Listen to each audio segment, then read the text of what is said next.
Hello world. In this guide, I'm going to show you how to fix Valorant error code 57. Now, this error message usually indicates an issue with the Vanguard application.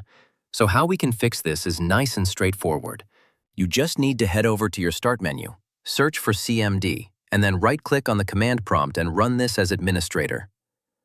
Inside of this window, you need to type in the following command: sc space delete space vgc, and then hit enter. Then you should get this success message pop up.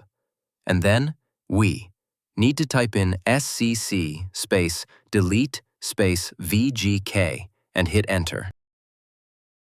Then finally, you can close out of this window, head over to your File Explorer, come inside of your C drive, head inside of the Program Files folder, scroll down until you find Riot Vanguard, and we're just going to right-click on this folder and select the trash icon to delete it. If you get this message, saying the action can't be completed because it's already open, then you just need to make sure that you have this shut down first.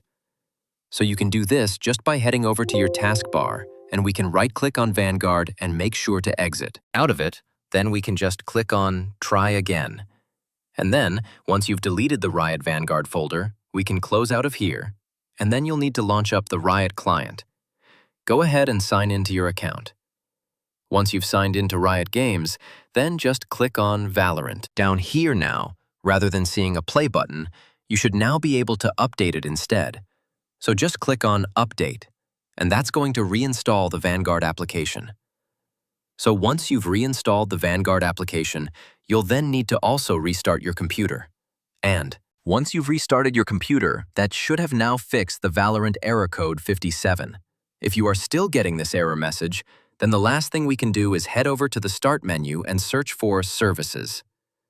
Click on the Services window, and then scroll all the way down to the bottom of this list until you find a service called VGC.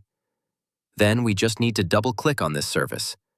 Make sure the startup type is set to Automatic, and make sure the server status is set to Running. So you can just press the Start button if it's not already running. And then finally, we can press Apply and OK. And once again, you can try launching up Valorant, and that should have now fixed the error code 57. And that's it, guys. If you did find this video helpful, then please consider dropping a like and subscribing.